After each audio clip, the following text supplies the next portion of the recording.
There's an electronically recorded interview between Detective Sergeant Mark Winterflood and Lindsay Hawani Beckett. Go, mate, go! Shut up, you little bitch, or I'll be back. He told me to tie her up at the van. And then I tied her up to a tree. And Get here! In the car! Get in! Get in! Get steady. And Liz told me what to do. What was that? We won't say anything, we just want to go, please. Told me to cut her throat. Yeah! Come on! Come here!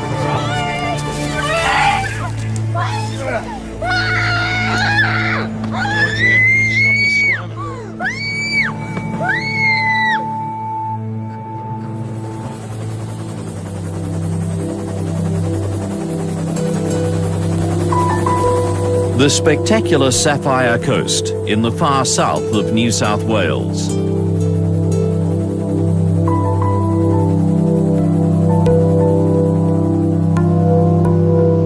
The Pacific Ocean rolls onto deserted surfing beaches, sweeping bays and rocky headlands.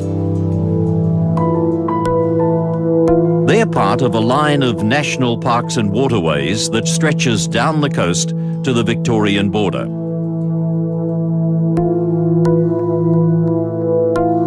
Behind them are rich pastures below forest-clad foothills and mountains. The northern gateway to this natural paradise is the town of Bega, some 430 kilometres from Sydney, and famous for its dairy industry and especially its cheese. It's also known for its peace and quiet, a safe place for children to grow up far from the dangers of the big cities. It's the New South Wales Labor Day long weekend 1997, in the October school holidays. A group of local high school students is taking part in a weekend campout in bushland near their homes in the village of Callaroo, south of the town. Among them are Nicole Collins, aged 16, and her friend Lauren Barry, who's about to have her 15th birthday. The girls have been close friends for several years, part of a group that includes teenagers Rebecca Kemble and Sarah Darcy. We always had fun things to do. Both Nicole and I and Rebecca all had horses, so we spent most of our weekends riding together. Nicole, she was very outgoing, very friendly, engaging, not at all shy. She was very vivacious. She always had lots of energy. So if you're ever feeling down in the dumps or not in a mood to maybe go for a ride or go and see some friends, she's always had the ability to make you feel more happy and energised to go and do it, kind of thing. She was just full of life and full of energy, and she was always doing things, always on the go. Lauren she was much more low-key. Lauren was very much a homebody. She loved being at home with Mum and Dad and her brother. She was calm and very sweet and kind and generous, and she was a lot of fun. My sister, when we grew up, a lot of the properties that we lived on, there wasn't too many kids nearby most of the time, so she was my best mate as well as my sister. Just like any sister, a brother and sister, we fought like cat and dog. We'd finish fighting and having an argument, and then there'd be this deep, unconditional love for each other.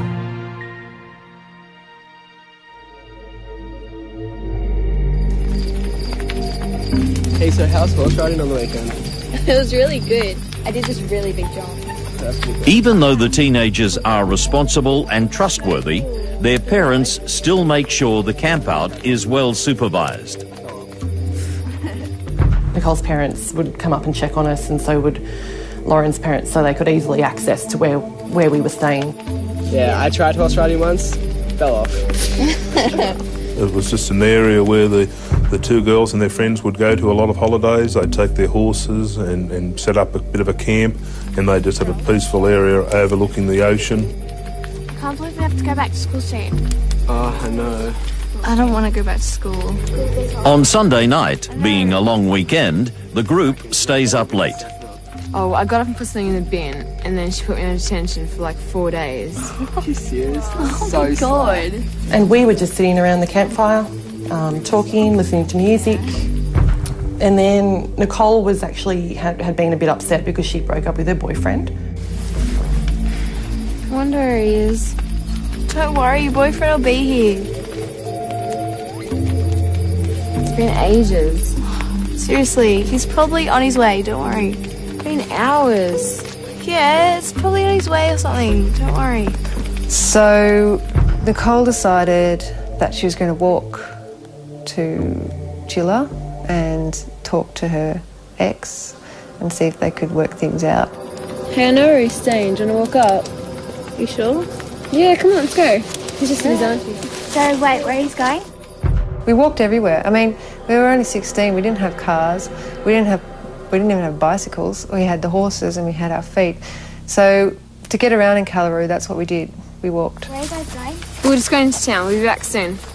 Nicole decided that she was going to walk, and then Lauren decided that she was going to go with her. Eventually, the girls reach the main road and head towards Gilla. Although it's several kilometres, they fully intend to walk all the way. Young teenagers that grow up here, it's a very carefree place. There's a high level of trust. There are no great risks. But people have got to understand it's not a busy suburb in Sydney. It is, in fact, a very remote area. And they were actually only a short distance from their home. They were camping, their parents knew where they were, and they were going to another friend's place for a small party. It was easy walking distance. They knew the way well. I came back at about 10 past 10, I think it was, in the evening, and the girls weren't at camp.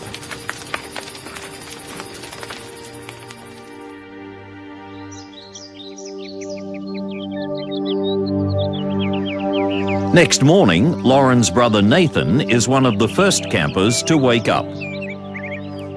I think I left the camp that morning, would have gone back to the house. I guess from memory, the first thing I would have said was, have you seen the girls? Have the girls been down here? And straight away, my parents said, no, they're supposed to be with you. While Lauren's mother, Cheryl, starts ringing around, Lauren's father, Garrett, goes straight to the campsite.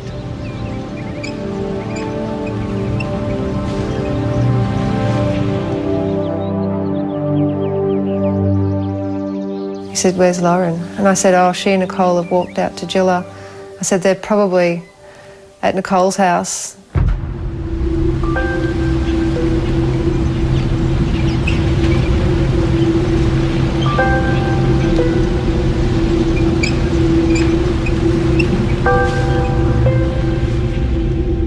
They weren't anywhere we expected them to be, and there was a very small chance that both of them were injured and got somehow fallen over and broken their legs in the night time. Nicole's father, Graham, drives out past the campsite towards the ocean, where he searches along the cliff tops. We rode through all the trails between Tartha and Callaroo. There's a lot of them. So we went through and we were calling out to them because we thought if they're hurt, they'll, call back. By midday, with no sign of the girls, the families decide it's time to call the police. Shut up! They can't know that the girls have already undergone a long and terrible ordeal and are far, far away. Stop your sniveling!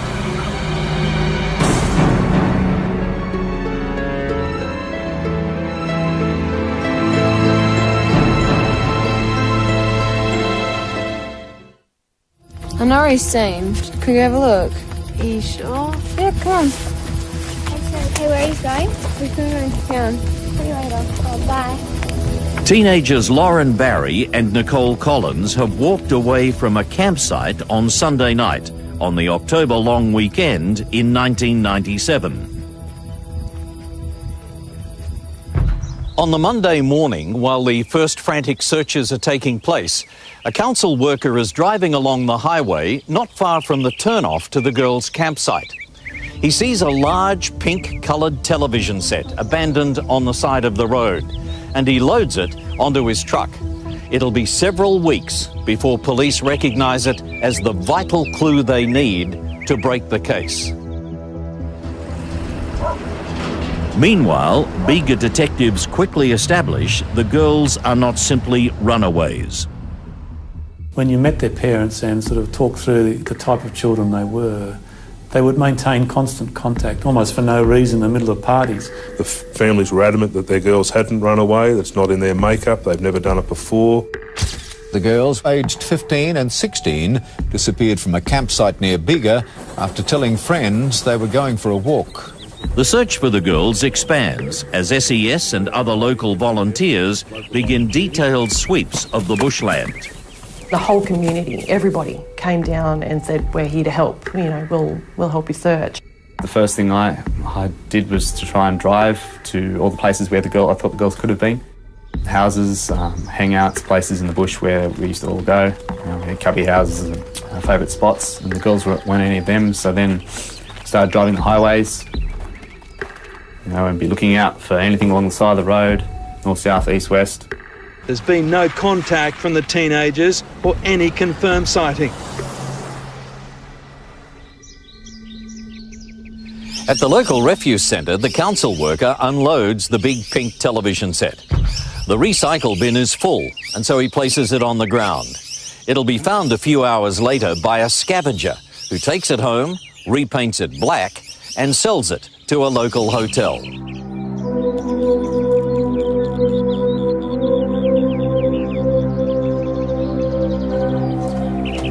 The main search parties are now joined by mounted police and the dog squad. And Lauren's father, Garrett, is out with them every waking moment. I can remember him just being helpless in this sort of rage but sort of uncontrollable pain going through him, and that's what makes me upset now, because I get it, what he was feeling at the time, and he just took off. For those who don't know me, my name's Garrett Barry. I'm the father of one of the girls. And, thank you all for coming, okay? It's really appreciated. No sleep whatsoever. I've never seen anything like it, to try and find them.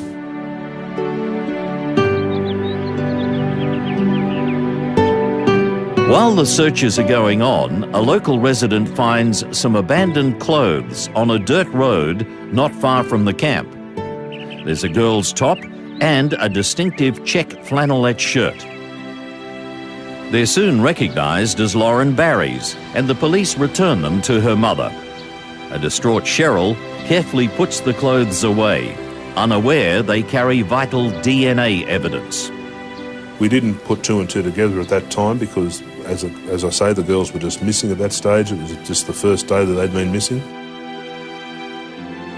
By Wednesday, Detective Shane Box is sure that the girls have not run away. Checks have revealed they haven't accessed their bank accounts or taken any personal items from home.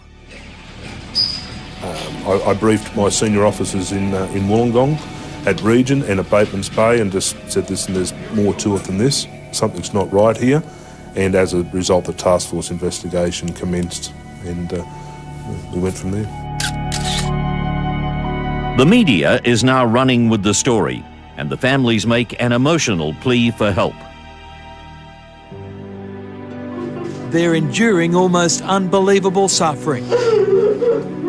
Two sets of parents tortured by the disappearance of their teenage daughters, pleading for help. The pain I'm going through and not knowing where she is unbelievable. She was having fun and she just said, see you tomorrow. At 10:30 we were going to pick them up. She wasn't.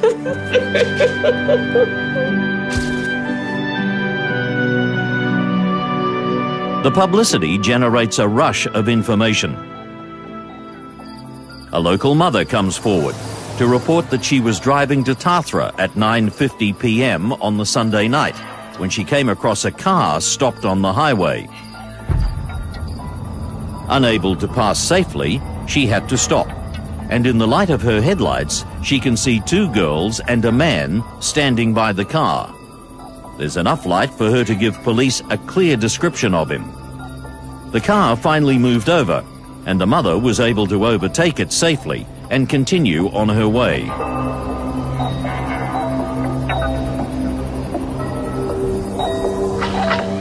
Another witness comes forward to say he saw a pink TV set abandoned on the roadside. It's just one of hundreds of small pieces of information offered by deeply concerned locals. It was all people talked about. You know, you walk down the street and everybody seemed to know them, or their parents or their siblings, or, you know, their kids went to school with them, or, you know, it was just what everybody talked about. I recall that turning up to the families' homes, there were people leaving the homes after dropping off some food for them. They were there to offer them support. Hi. Hanging in there. In the 9 days since their daughter's disappearance, they've only had hope to cling to. Of just every day, you know, we would have big groups of people at our house. Mum would make heaps of food for everyone, and we would all talk about what's happened so far and what we're going to do next. A few days into it, we'd searched all the areas we could. We had to scale back the search. We expanded it to many kilometres, a kilometre radius of the campsite. But then we had to make a decision to scale back the search, and we did. Most of the team returned to their stations, be it Nowra, Wollongong and other places. And it left, I think, 4 detectives here to investigate it.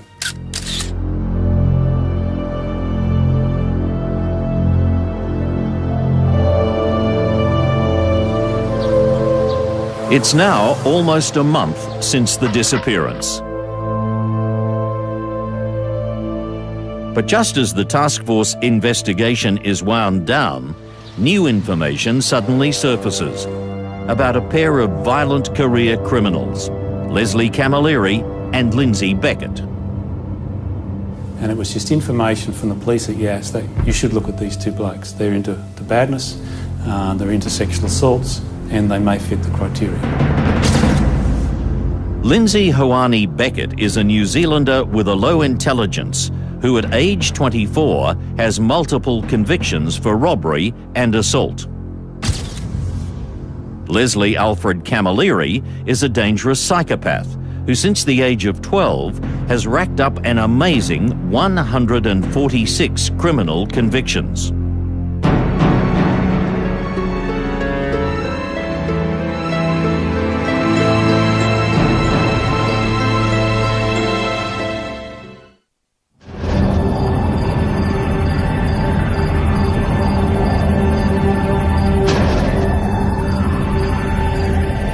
Police in Bega, trying to solve the mystery of missing teenagers Lauren Barry and Nicole Collins, are told about two violent career criminals, Leslie Camilleri and Lindsay Beckett.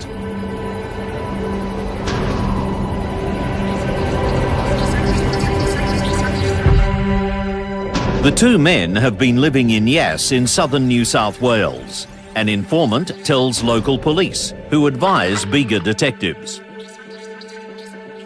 The informant had noticed something in the newspaper, was aware of an article in the newspaper about the two missing schoolgirls. And there'd been a conversation between Beckett and Camilleri to the effect that I bet the police try and blame this on us. And they'd arced up about it quite badly. And that seemed odd to this informant, who also knew that Beckett and Camilleri were in Bega. They check the background of the two and find Camilleri has recently faced court on 6 counts of violent rape of an 11-year-old child, but was freed after his trial was aborted on a legal technicality. He and Beckett are also under investigation for the abduction and multiple rape of a 19-year-old woman. The detectives then get a call from Canberra police with the news they've arrested Beckett after chasing a stolen car. And in the vehicle that he was driving was some blood-stained clothing in the boot. let's go and introduce ourselves. Let's have a look at this clothing. Who knows, it could be the girls' clothing or something we can identify. Detective Winterflood drives to Canberra with Detective Stuart Gray. On the way, Gray is preparing for the Beckett interview by reading through various witness statements. He rereads the witness report of an abandoned pink TV set having been seen on the highway at the place where the girls disappeared.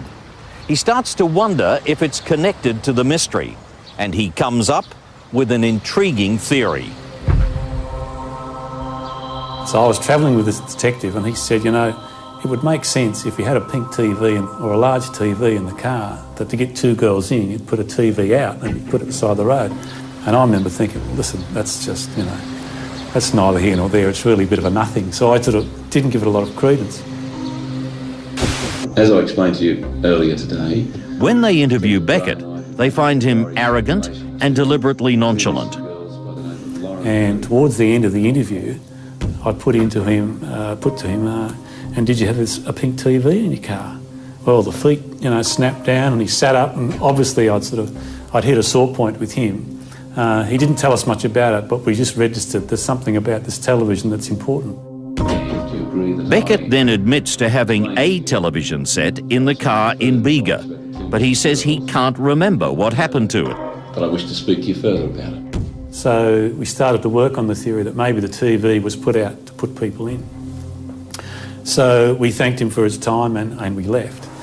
And we went from there to Yass to try and meet the informant. In Yass, the detectives discover that Camilleri and Beckett had actually stolen a pink TV set from the informant. And the main relevance of that television, he'd actually put Beckett and Camilleri at that scene. Mate, in the back seat, grab the TV, dump on the ground. Go! Shut up, you bitches! Or I will stab you. Now, at this point in time, not only is Beckett still in custody in the ACT, but Camilleri had been arrested for some other unrelated matters and was in custody in Goulburn. Les Camilleri is interviewed in Goulburn jail, but as soon as the subject of the pink TV set is raised, he refuses to answer any more questions. Camilleri returns to his prison cell, where he's later reported to be in a distressed state, crying and banging his head against a wall. So we were in a situation where we knew that both of them were in custody, couldn't speak to each other, and this was a golden opportunity to work on their ability not to contact each other and their loyalty.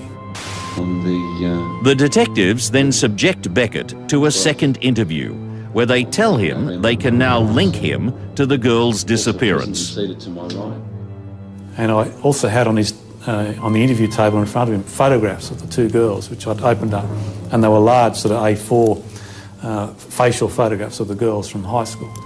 And he instantly turned them over, and I knew I'd sort of hit a raw spot. Beckett asks to take a break, and while smoking outside, he suddenly bursts into tears and blurts out to his guards, "They've got us." So they've marched him back into the room, and he said, "Oh, give me a map, show me a map, I'll show you where they are." Okay. So we've opened this map on the floor, and he started sort of looking at the Monara Highway in Bombala, and then he said, "They're here, they're back there."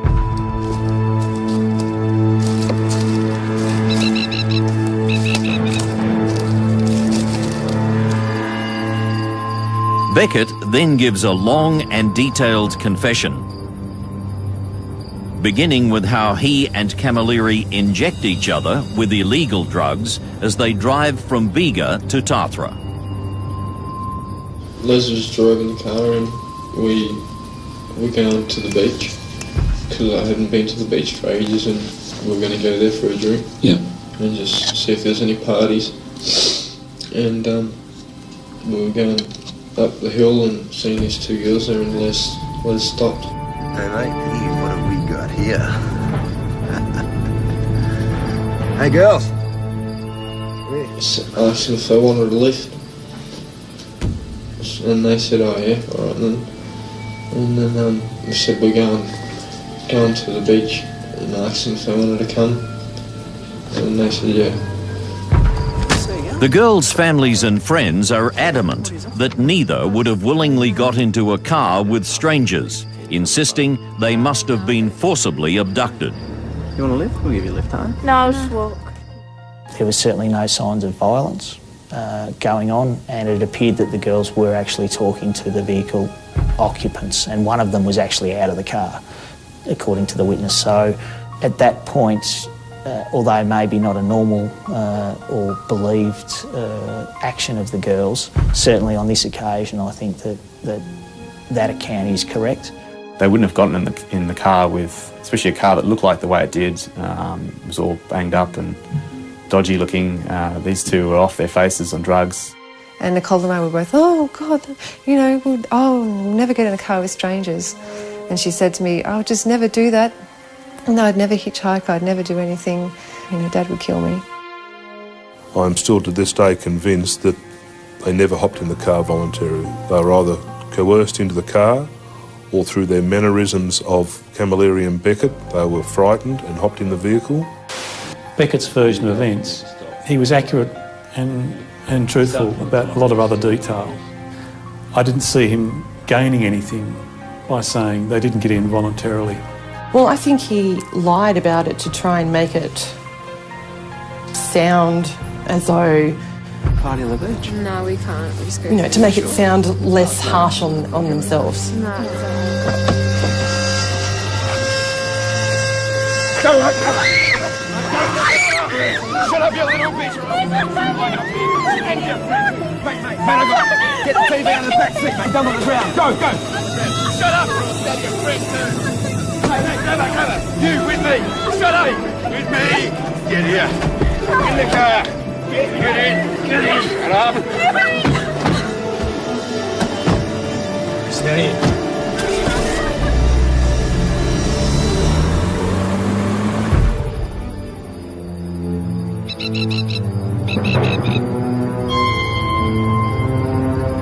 In his confession, Beckett claims they drove with the girls the 5 kilometres to Tathra Beach Surf Club, where they talked together while he and Camilleri drank a few beers. As the town was quiet, they then decided to drive back to Bega and agreed they would stop on the way at the campsite so the girls could tell the others what they were doing. They've travelled on a dirt road towards this campsite area, and it's during that travel where I would describe it as a 4-wheel drive track mainly, that Camilleri is driving his 2-wheel drive car, and it's sustained some sort of damage, or at the very least been knocked around a bit. He's become aggressive and produced a knife. And he freaked out, and as he was saying, what the fuck he is doing, what he is fucking doing, and he was just freaked right out. So, he was going, pointing his head to stop them from hopping out. The doors are shut, you can't get out. If they try to get out, stab them. We'll stab you, both of you. The girls now are captive in the back seat. Shut your mouth, bitch. The 2 back doors were not functioning correctly. The interior locks or door handles would not allow either of the doors to open. In terms of your relationship with these girls at that time, can you describe that to me? Well, are they under some duress? Are they happy? Are they friendly? They're under some duress. Shut up! Right, explain that to me. They knew, well, Liz put a hard word on, so if they step up, he'll kill them. Camilleri turns the car around and heads back to the main road. Stop your bloody whinging! You're bickering and you're snivelling. So they've come back out on the Snowy Mountains Highway, travelled into Callaroo, and then halfway through Callaroo, this little township, there's a road to your left which goes past the tip and then comes out on Sapphire Coast Drive. Hey mate, I have a bit of fun with these 2 girls. Yeah, you'll be right, girls. Don't worry. You'll be fine.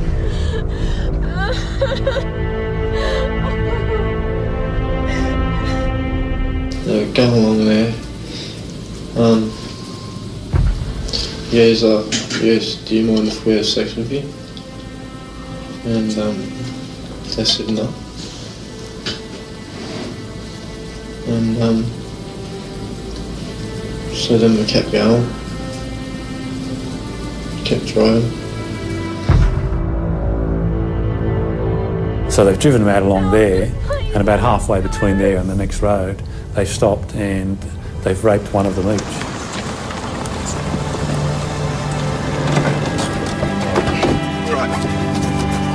Get out!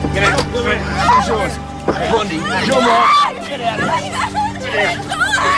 Get out. Come here. Come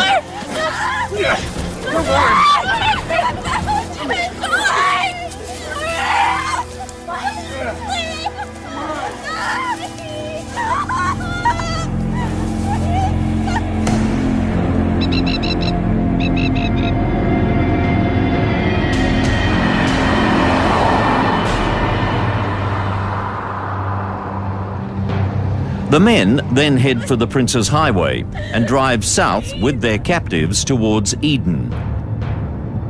Throughout the night ahead, they'll maintain their drug highs with booster injections. Camilleri continues to sexually assault them in the back seat. And they were travelling down there, and as a result of Camilleri's want to rape one of the other girls, I guess I use the term swap girls, they pulled into the side of a road at the Ben Boyd National Park, just north of Eden, where again both girls were raped by each offender. The men now drive into Eden, where Beckett had once worked on a fishing trawler.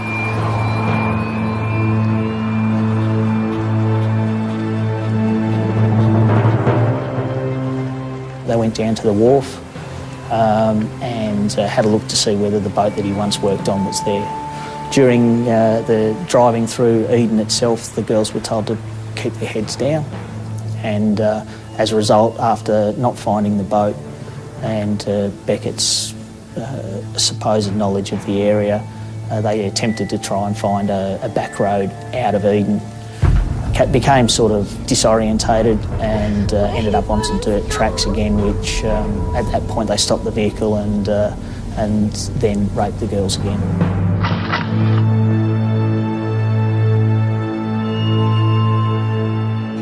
As Beckett continues his gruesome story, it's clear that the long night of terror for Lauren and Nicole is far from over. Camilleri continues to rape Lauren Barry on the back seat.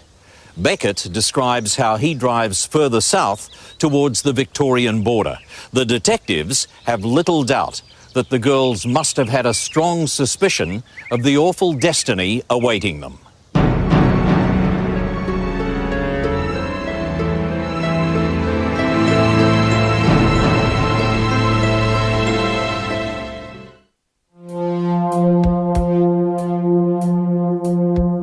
Criminal Lindsay Beckett has broken down and is confessing to the abduction of Bega schoolgirls Lauren Barry and Nicole Collins. Shut up! He tells detectives how he and his associate Leslie Camilleri drove south towards the Victorian border while subjecting their captives to repeated rapes and sexual assaults. As they drive, the men inject each other with more doses of amphetamine before eventually falling asleep.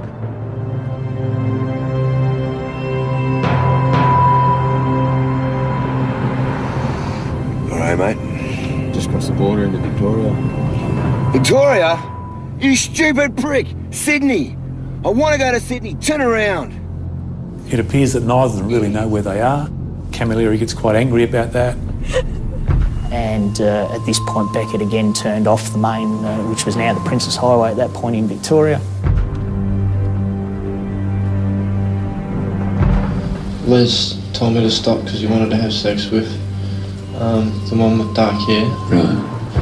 in this West Wingan area where travelled down again a dirt road. You get out! Get out! And me and the one with glasses kept driving down the road. Bugger off! Come back in 20. Come here, mate. Come on! Come on! Camilleri left the vehicle with Lauren Barry and raped her in some bushes. After that rape, it was expressed between Beckett and Camilleri that they used the words "can't go back," and that was expressed by Camilleri, and Beckett understood that realistically that the girls would not be able to be released.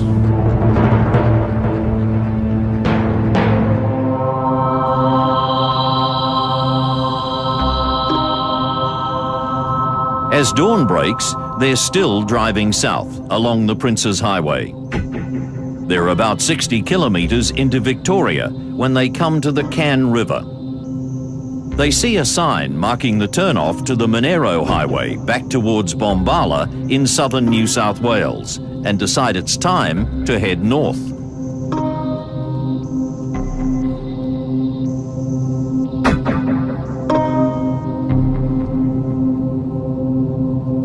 After about 40 kilometres, they come to a place called Fiddler's Green Creek.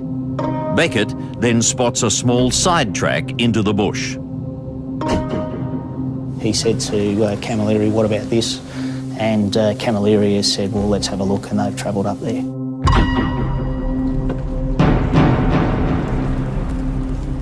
It's just after 7 a.m. Here, mate. Here. It's good. It's good. Both men are now carrying knives. Get her out. Come on, get her out. Get up. Get up.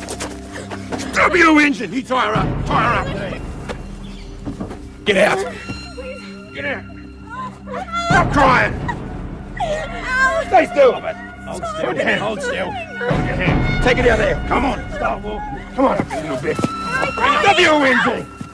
Stop your crying. We're going nowhere. Having a bit of fun. Hurry up. And they're stopped and traversed through very heavy bushland. Get her up. On your feet, you little bitch. Get up. Keep walking. Keep walking. Are you gonna kill us? We're just taking you down to the creek. Shut your mouth. I'll shut it for you. Down an embankment to a river area of about some 250 metres. Get down to the water's edge. Turn around. Right, untie her.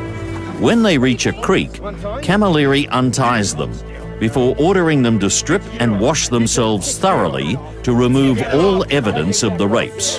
It's not too cold, you little bitch. Get in there and have a wash. Get in there, quick. Get in. Get in there. Come on. Come on. That's it. Get in there. Down there. You know what I mean. And here too. Stop your crying. Just get. Stop your moaning. Come on, clean yourself up. Hurry up. Yeah, under your arms. Come on. You too. Come on. Stop your clean yourself up. Come on. All right, you two. Get out. Get dressed. Come on. Jack, back on. Stop the shit.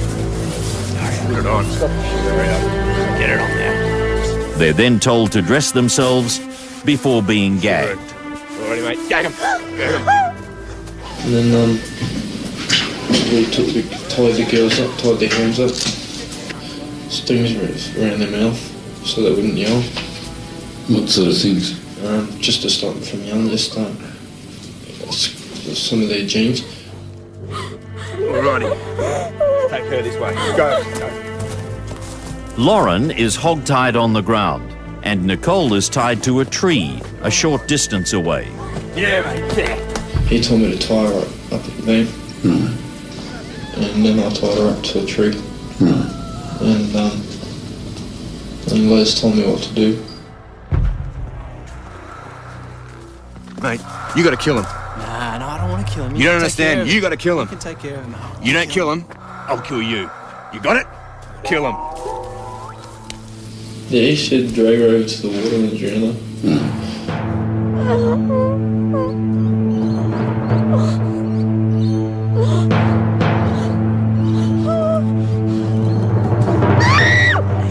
Come here. So Beckett goes down to Lauren, drags her into the water, He actually held her under the water, and he described her as struggling and kicking water in his face. And the other one, she was jumping around, and so I tried to stab her. And then he stabbed her in the neck at the same time and held her under the water.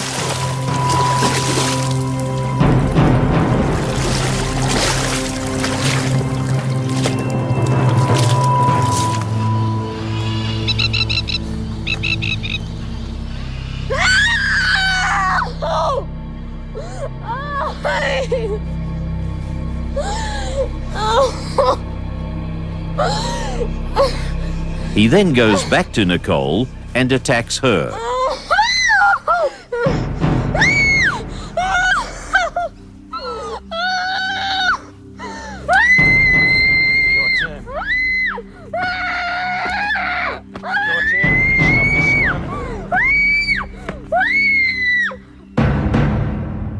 He stabbed her in the neck and she started to sort of flail about and wasn't dying, so he then stabbed her in the Adam's apple and the knife gets stuck and he can't get it out. Okay, and how did you kill her? I had to cut her through. He eventually gets it out and he stabbed her in the heart, and that failed also, and he even describes kicking her, trying to get her to die, and she eventually dies. I cut her throat first, and then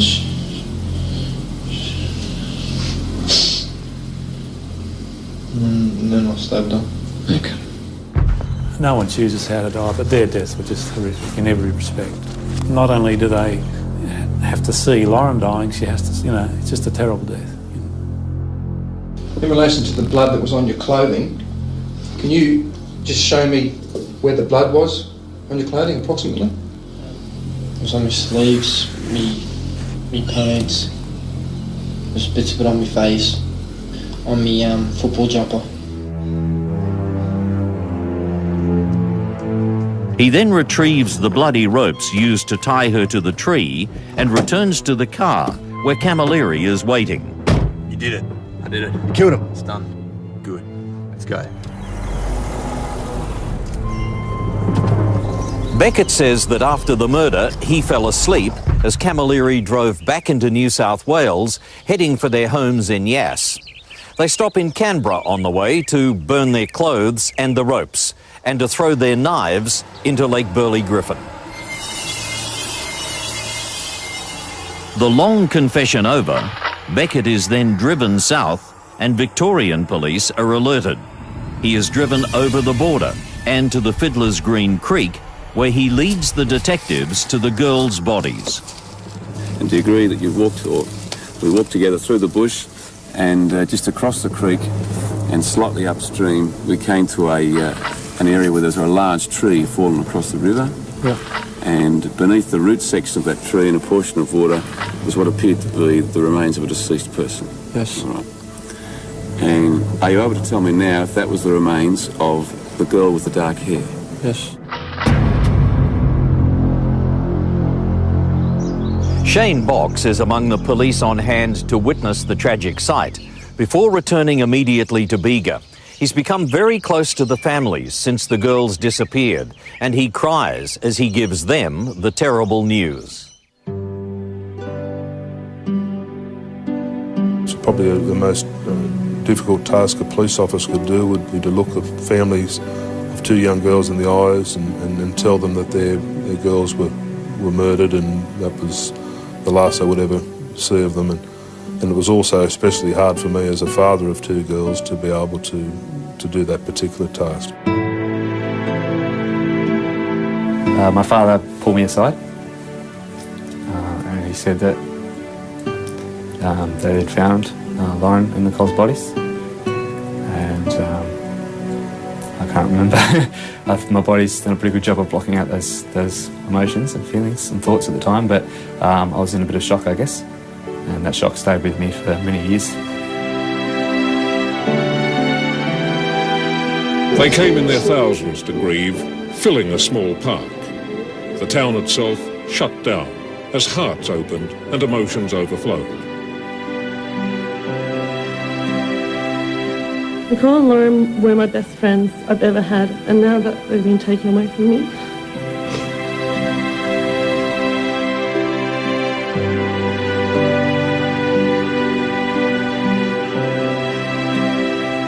Do not forget the impact of this terrible tragedy when it comes time for justice to be served.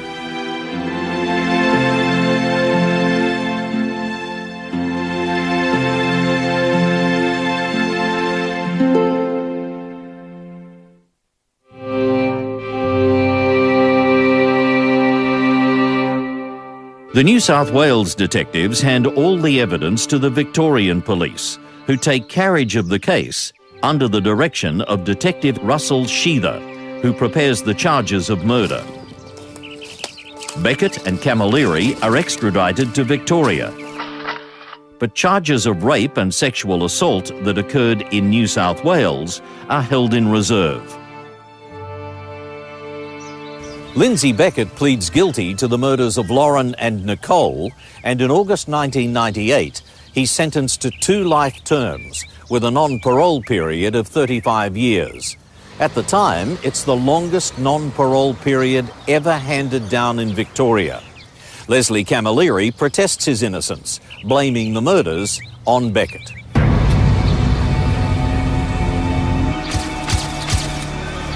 His trial gets underway in February 1999 and lasts 10 weeks, during which more than 180 witnesses are called.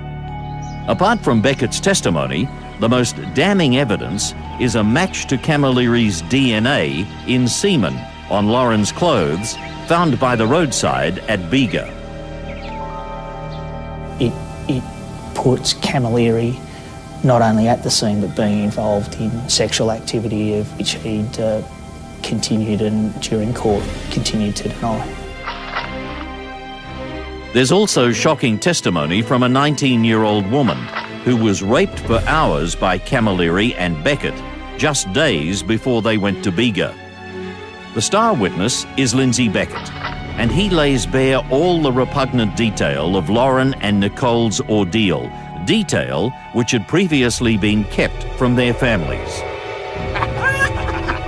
Yeah, under your arms, come on. Of how the girls were made to do all sorts of horrible things, and then, you know, obviously, as you're hearing what your sister was made to do, and how she was raped and how she was tortured, those thoughts and images start coming up in your mind. Shut up! I am sick of you whining, you stupid bitches. And that's obviously affects the body, and you get quite upset and angry and aggressive and lose control. The long wait for the verdict is also distressing. That was an extremely tense couple of days because the jury took, I think it was nearly 48 hours to give us a result. Leslie Camilleri yawned repeatedly as he was branded a murderer by the jury.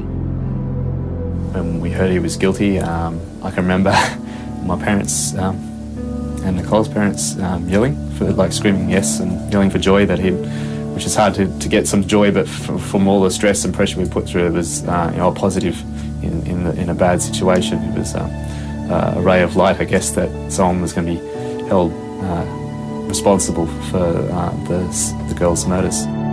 Guilty. They were the best words I'd heard in this long trial. Now maybe our girls can rest in peace, and we'd really like to thank the jury. They got it right.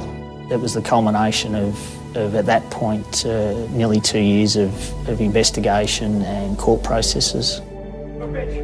Stay there! The trial judge, Mr. Justice Vincent, made a dramatic statement at Camilleri's sentencing, which is still remembered years later by the homicide detectives who worked on the case. You gotta kill him. He said, however, I consider that my duty is clear. You are sentenced to imprisonment for life on each count without the possibility of release on parole. Through your actions, you have forfeited your right to walk among us again. The case led to significant reforms because it exposed serious flaws in the bail and detention laws. Both killers had extensive criminal records, and yet they'd been released on bail just before the murders. 2 years later, Camilleri's appeal is dismissed, and he's refused permission to appeal to the High Court. The police receive high praise for their work in tracking down and successfully prosecuting the killers, especially from the people of Bega. People were coming to the front counter just to thank us and sort of give their best wishes, you know. Without the assistance, I believe, of both organisations, or all organisations, which is the New South Wales Police Force, Victoria Police, and also the Australian Federal Police from the ACT, this matter would not have been solved. Being involved with the team that I met in Victoria and the exceptional way that they dealt with all of the evidence and you know, in some respect, did a more thorough job than I felt I could have done. The police were amazing, especially Shane Box. They were there. They did everything they possibly could to comfort us, and but also sticking with their job at hand, which they have to do. Life in the Bega district returns to normal. It had a big effect on the children in the school and also the teachers, but particularly badly affected were the Year 12 students who had, of course, finished up their formal schooling. They've changed people's lives forever. Everybody else who's left behind, everything's changed for them, you know. They have to live with this pain and the heartache for the rest of their life. Girls, eh? Hey, girls. Come here. Nothing, there's no excuse. Doesn't matter how you're brought up. Have love or hatred or whatever, it's an individual choice. And doesn't matter how badly treated you are. I think these two were naturally born bad seeds. They were psychopaths. They got pleasure out of harming others. And they don't belong in our society.